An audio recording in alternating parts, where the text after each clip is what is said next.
कि ये डिक्टेटरशिप गलत होती है, उसमें अगर कोई अच्छी चीजें भी हो जाएं, उसके बावजूद उसका जो फायदा उठाने वाले होते हैं वो फिर चंद लोग ही होते हैं, क्योंकि उन्हें चेक करने वाला कोई नहीं। आपका सिस्टम तो मौजूद नहीं है ना। आप कंडेम कर रहे हैं गजा में और ईरान में, और इधर आप लोगों पे गोलियां बरसा रहे हैं, और सुप्रीम कोर्ट के अहकामात के खिलाफ आप चल रही है पुलिस, और कुछ को बेबस है, हमारे जज भी बेबस हैं। अनलेस कोई सिस्टम है जो उनको रोक सके, कोई कानून है, कोई कोई कायदे जवाबत है जिसके जरिए उनको रोका जा सके, अब वो सब अगर आप खत्म कर दोगे और बीच में आप आवाम को और उनको साथ, जिनके पास टैंक हैं, जिनके पास बंदूकें हैं, और उनके पास बदमाश हैं, उनके हवाले आप कर दोगे। पिछले 2 सालों में, 1.5 सालों में जितना पैसा मरीम नवाज साहिबा ने अपनी मशहूरी के लिए लगाया है, अपने चेहरे हर जगह उन्होंने लगा दिए, उसमें जो सारी बदसूरती है इस सूबे में जो इस वक्त हो रहा है, वो सारी उन्होंने दबा दी, छुपा दी उसके पीछे, वो सारी AI इमेजेस अपने बना के।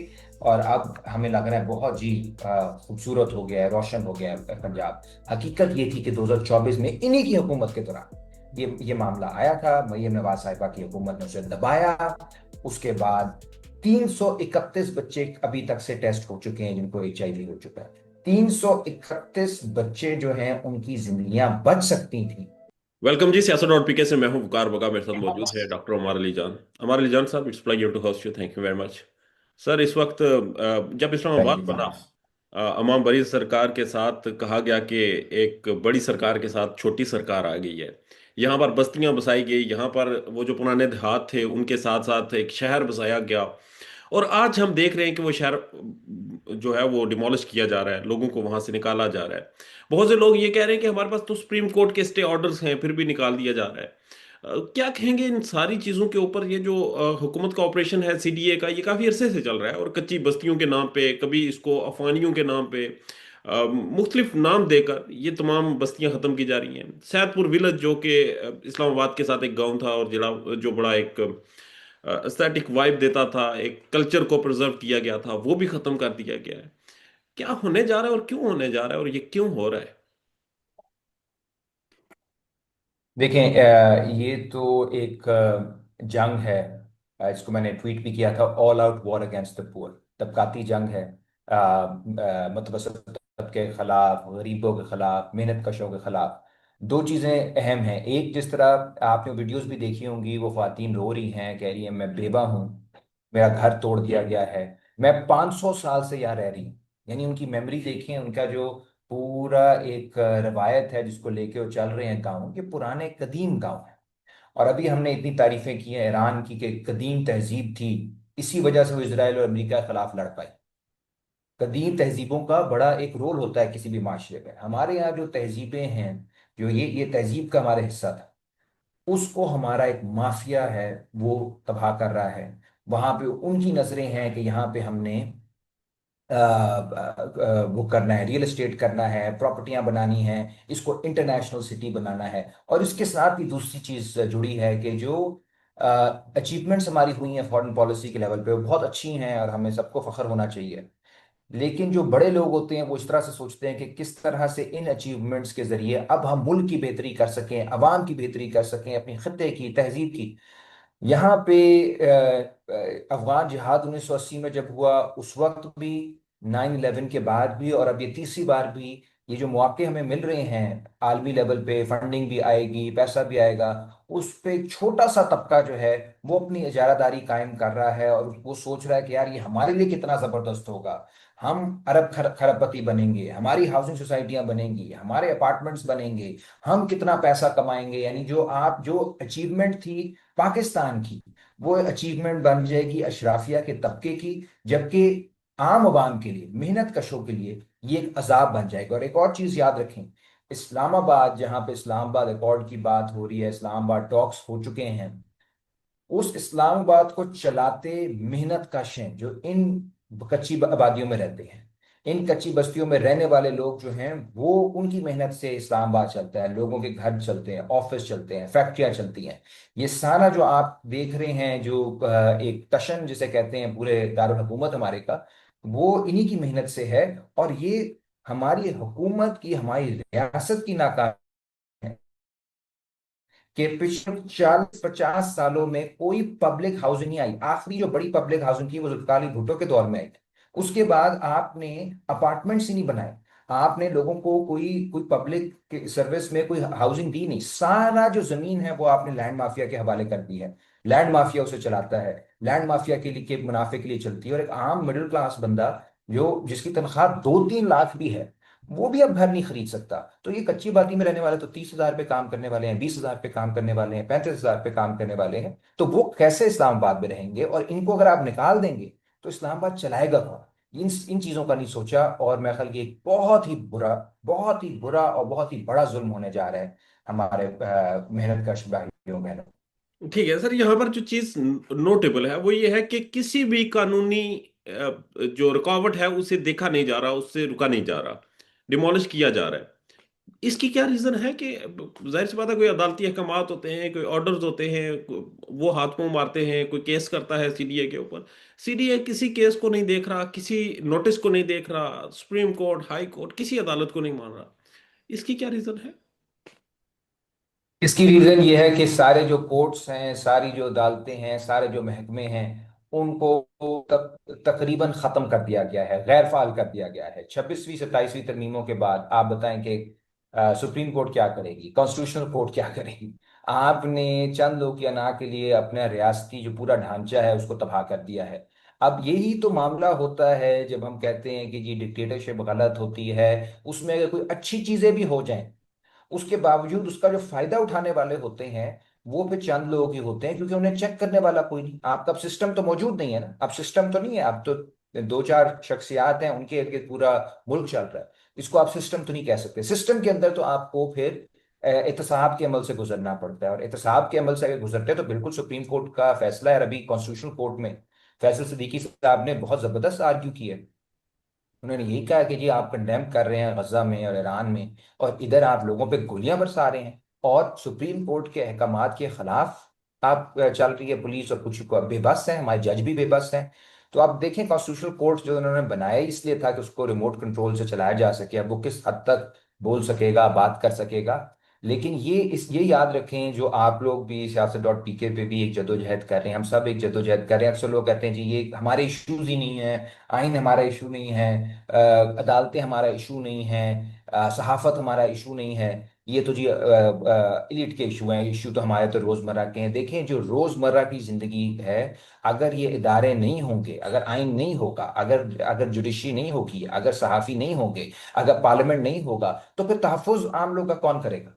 आम लोग को ये इदारे चाहिए होते हैं। इसी वजह से मुल्कों के अंदर आइन अहम होता है। इसीलिए लोग पूरे पूरे माशरे जो हैं कुर्बानियां देते हैं आइन बनाने के लिए। वो उनको कोई शौक नहीं होता मरने का। उसकी वजह ये होती है कि जब आप फंस जाते हो, जब इस तरह का क्राइसिस आता है, जब जोर वालों को मुनाफा नजर आ रहा है, और दूसरी तरफ आपको गरीब जो हैं माएँ बहनें नजर आ रही हैं, मेहनत कश नजर आ रही हैं, तो जोर वालों का जोर ही चलेगा।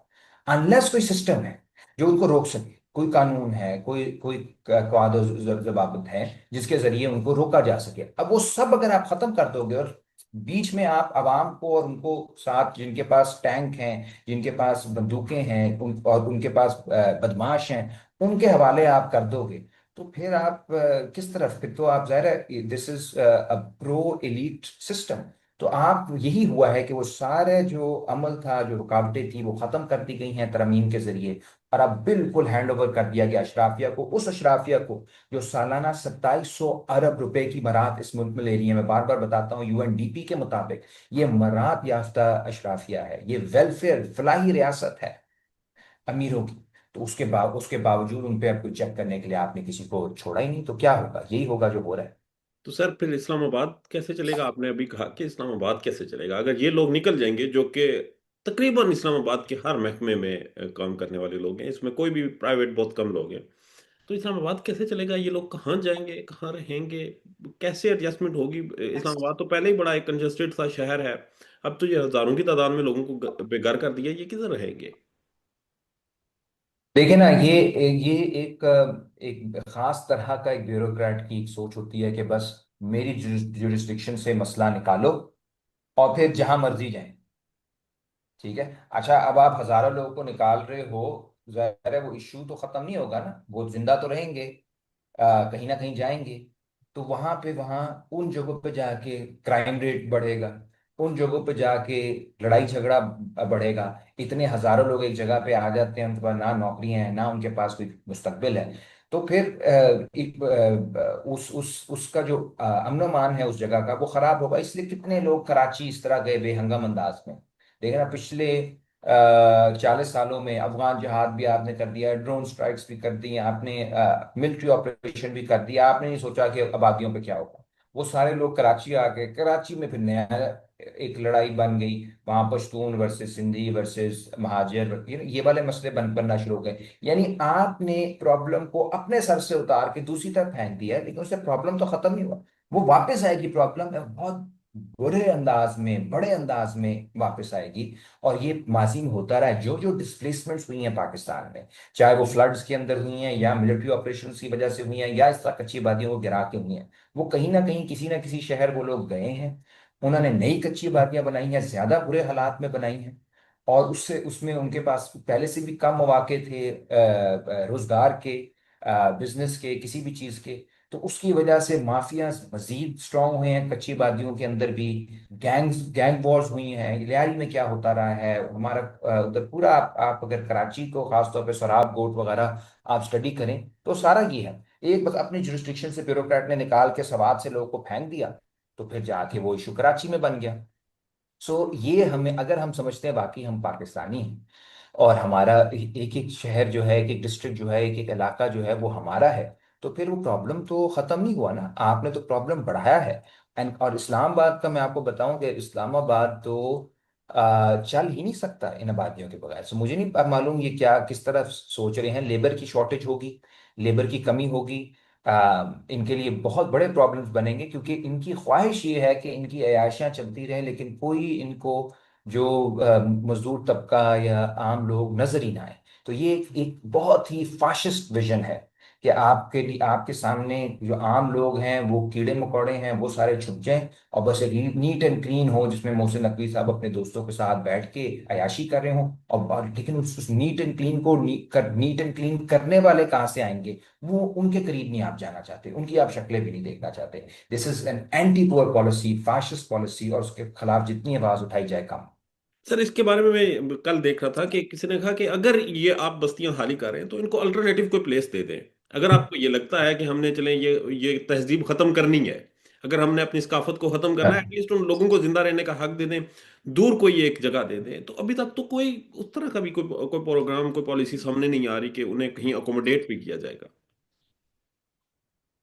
बिल्कुल भी नहीं है वो ना ही होगा। देखें, पब्लिक हाउसिंग इस मुल्क में बनी नहीं। सारा जो जमीन का मामला है वो इस वक्त कंप्लीटली आपने रियल एस्टेट एजेंट्स को दे दिया, जबकि ऐसा होना नहीं चाहिए। रियल एस्टेट एजेंट्स, आप किसी पॉलिसी के ताबे हो, लेकिन प्रॉब्लम यह है कि जो आपके जागीरदार हैं वो भी रियल एस्टेट में आ गए, आपके ब्यूरोक्रेट भी रियल एस्टेट में हैं, आपके सारे सियासतदान, आप पंजाब असेंबली का उठा के देख लें, सारे हर पार्टी के सियासतदान जो हैं वो तकरीबन रियल एस्टेट में से आ रहे हैं। और पीटीआई ने कुछ नौजवानों को टिकटें दी हैं जो जरा मतवसत तबके से भी थे, लेकिन बाकी तो ओवरऑल आपको नजर आएगा कि सारे लैंडेड एलीट्स हैं। जज आपके सारे लैंड में हैं। जर्नैल जो है, जो सबसे ज्यादा आपका यहाँ पे मुनाफा कमा रहे हैं जमीन से, वो आपकी फौज है, वो डीएचएज हैं, वो सारा ये अस्करी मामला है। तो ये जब हर रियासत का इदारा, हर अहम शख्स, उसकी सोच ये नहीं होगी कि जी हमने साइंसदान बनाने हैं, हमने कोई बहुत बड़े डिप्लोमेट्स बनाने हैं, बच्चों को पढ़ाना है। चीन ने अभी 80 करोड़ लोगों को गुर्बत से निकाला है पिछले 40 सालों से, जी हम उससे सीखें, हमने गुर्बत से लोगों को निकाला है। बल्कि उनका ख्याल सबका ये है कि अगला जो हाउसिंग सोसाइटी है उसकी कटिंग हम करें, उसमें प्लॉट हमें मिलें, कॉर्नर प्लॉट हमारे हिस्से में आए। ये जब आपकी सोच होगी तो फिर जाहिर है आपको लोग जो हैं वो रुकावट उसमें लगेंगे, उनकी कच्ची आबादियां रुकावट लगेंगी, उनकी कदीम आबादियां रुकावट लगेंगी। तो ये बिल्कुल नॉर्मल तो ये होता है, अगर आपने डेवलपमेंट करनी ही करनी है, वैसे तो कदीम जगहों की इस तरह करनी नहीं चाहिए, लेकिन अगर बहुत कोई जरूरी है, एक मामला बन गया, हुकूमत एक केस बनाती है, तो आप आपकी जिम्मेदारी बनती है कि आप उन्हें एक मुतबादिल जगह दो, और ये उनका हक बनता है। ये कोई वो नहीं है, रहम नहीं आप कर रहे, बुनियादी चीज है भाई। मेरा घर इधर है और मेरे घर को आप कह रहे थे नेशनल सिक्योरिटी के लिए हमें चाहिए है ये जगह, या हमें किसी और वजह से ये जगह चाहिए, और अगर बहुत अच्छा केस है तो चले, मैं बंदा गए, ठीक है मेरी यादें हैं इस घर से, लेकिन अ, अगर आप मुझे कहीं और बेहतर घर दे रहे हैं तो ठीक है, अब क्या किया जा सकता है, बंदा चला ही जाता है। लेकिन आप इस तरह आओ और आके कहोगे जी मैं सुप्रीम कोर्ट के ऑर्डर को भी नहीं मानता, मैं तुम्हारे किसी जज्बात को भी नहीं मानता, तुम्हारी फैमिली को भी नहीं मानता, उस और फिर आके आप पूरे घर को उड़ाना शुरू कर दो और मुझे पकड़ के निकाल दो, मेरी बहनों को, माओ को, हमारी हमारी माएँ बहनें हैं ना जिनके साथ ये सब कुछ हुआ, तो फिर मेरा क्या रिश्ता रह जाएगा इस रियासत से, मेरा क्या रिश्ता रह जाएगा इस मुल्क से।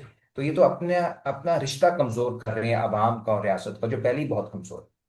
ठीक है सर, ये तो एक अफसोसनाक है। मगर एक और मसला सर, पंजाब में HIV के केसेस बच्चों में 2025 में बहुत ज़्यादा रिपोर्ट हुए, जो 2026 25 की रिपोर्ट आई थी। और ये कहा जा रहा है कि किसी एक अस्पताल से निकले और वहाँ से सिरिंज का मामला शुरू हुआ, और जो ध्यान नहीं दिया गया।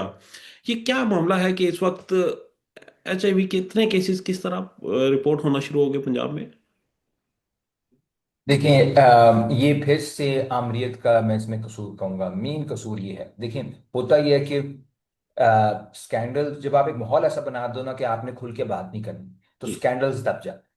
अब ये 2024 का स्कैंडल है, जी। ये आज का नहीं है, ये 2024 में पहली दफा रिपोर्ट हुआ था कि तौसा शरीफ में जो अस्पताल है वहां पे जो नीडल्स इस्तेमाल हो रही हैं वो बुनियादी तौर पे उसको साफ नहीं कर रहे, और एक बंदे को भी अगर हो जाए एड्स ना, आपने वो नीडल इस्तेमाल की, उसी नीडल को आप बार बार बार फिर और पेशेंट्स पे इस्तेमाल कर रहे हो, साफ भी नहीं कर रहे।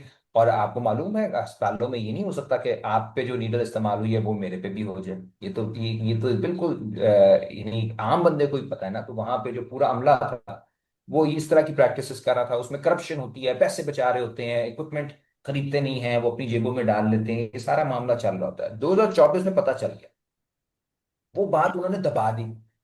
अब पिछले 2 सालों में, 1.5 सालों में जितना पैसा मरियम नवाज साहिबा ने अपनी मशहूरी के लिए लगाया है, अपने चेहरे हर जगह में लगा दिए, उसमें जो सारी बदसूरती है इस सूबे में जो इस वक्त हो रहा है, वो सारी उन्होंने दबा दी, छुपा दी उसके पीछे, वो सारी AI इमेजेस अपने बना के। और अब हमें लग रहा है बहुत जी खूबसूरत हो गया है, रोशन हो गया है पंजाब। हकीकत ये थी कि 2024 में इन्हीं की हुकूमत के दौरान ये मामला आया था, मरियम नवाज साहिबा की हुकूमत ने उसे दबाया। उसके बाद 331 बच्चे अभी तक से टेस्ट हो चुके हैं जिनको HIV हो चुका है। 331 बच्चे जो हैं उनकी जिंदगियां बच सकती थी। अभी भी HIV का जाहिर है ड्रग्स हैं, अब वो अगर उससे लोग जिंदा रह लेते हैं अब, लेकिन बहुत मुश्किल जिंदगी होती है। और 331 बच्चों को बचाया जा सकता था अगर उस वक्त इंक्वायरी की जाती, उसको रोका ना जाता, मीडिया में बात लाई जाती, तो फिर मामला नहीं होते। और अब देखें बीबीसी ने रिपोर्ट किया। जी। अब ये देखिए ना, आप लोग भी तो रिपोर्ट कर सकते थे ना, आप लोग जो रिपोर्टिंग करते हो, आप लोग को कभी siyaset.pk पे पाबंदी, कभी सोराब बरकत को गिरफ्तारी, ऐसे में कौन जाके तौनसे में जाके इन्वेस्टिगेटिव रिपोर्टिंग करेगा। जो थोड़ा सा भी सच बोलता है उसको पकड़ लेते हैं। तो इंसेंटिव सबके पास ये है कि खामोश, खामोश हो जाओ, प्रेस क्लब में आप बैठे हुए हो चुप हो जाओ, वहां से बस हाउसिंग सोसाइटी में अपना कोई प्लॉट लो। कोई और सहाफी है तो उसको एक हुकूमत की कोई आप एडवाइजरी ले लो, कोई आप इंफॉर्मेशन मिनिस्ट्री में कुछ ले लो। आपने कल्चर ये बना दिया जिसमें करप्शन है, जिसमें झूठ है, जिसमें कोई सच नहीं बोलता। जो अपना अमला भी है अस्पतालों का, उनमें को भी तो कोई एक शख्स तो होगा ना जिसने सोचा होगा, जिसने बाद में जाके बीबीसी को बताई होगी ये बात। तो वो भी उसका होना ही चाहिए था कि वो खुल के बोल देता पहले दिन ही। और 2024 में किसी ने बोला था, कोई हीरो था हमारा जिसने बोला, जिसने इनको एक्सपोज किया, और आपने वो भी बात दबा दी और आपने जिंदगियां तबाह कर दी। 331 का तो हमें मालूम है, पता नहीं कितना और हुआ है। और ये तरीकेकार है पूरा मरियम नवाज साहिबा का, जिस तरह पंजाब चला रही हैं। ये अभी तो जो इन्होंने CCD की सारी ऑपरेशंस किए हैं, बंदे मारे हैं, बहुत से मासूम लोग मरे हैं जिनके ऊपर कोई रिपोर्ट नहीं कर पा रहा, लोगों को उठा उठा के इन्होंने फेक इनकाउंटर्स में मारा है। इसी तरह जो रेडी वालों के साथ इस सूबे में हो रहा है, जो किसानों के साथ इस सूबे में हो रहा है। और अभी हेल्थ का भी आपके सामने आ गया, एजुकेशन में मैं खुद हूँ, एजुकेशन फील्ड में वो तबाह हो रही है। ये एक पूरा डिजास्टर है जिसके ऊपर आपने एक पूरा इमेज बिल्डिंग की हुई है, मेकअप किया हुआ है। अंदर से ये बहुत ही सूबा बैकवर्ड हुई जा रहा है, बदसूरत हुई जा रहा है। और हमें जुर्रत करनी पड़ेगी, आवाज़ उठानी पड़ेगी इस सब के खिलाफ, क्योंकि हमारे अब तो बच्चों का मुस्तकबिल है, बच्चों की ज़िंदगियां, हमारे आने वाली नस्लों की ज़िंदगियां तबाह कर रही हैं। और जो इनको लग रहा है कि आलमी लेजिटिमेसी इनकी बन गई है, उस चक्कर में ये मजीद इनका है कि खाओ पियो पार्टी जो है वो बहुत पैसा कमाए, अरबों खरबों कमाए। हमें मुजाहमत करनी होगी। और मैं आपके तरफ से ये भी बता दूं कि 1 मई को हम मिडिल क्लास का मेहनत कशों के साथ मिल के यौम मई मना रहे हैं, एक बड़ा इवेंट करेंगे इंशाल्लाह, और वहां से हम तहरीक का आगाज भी करेंगे।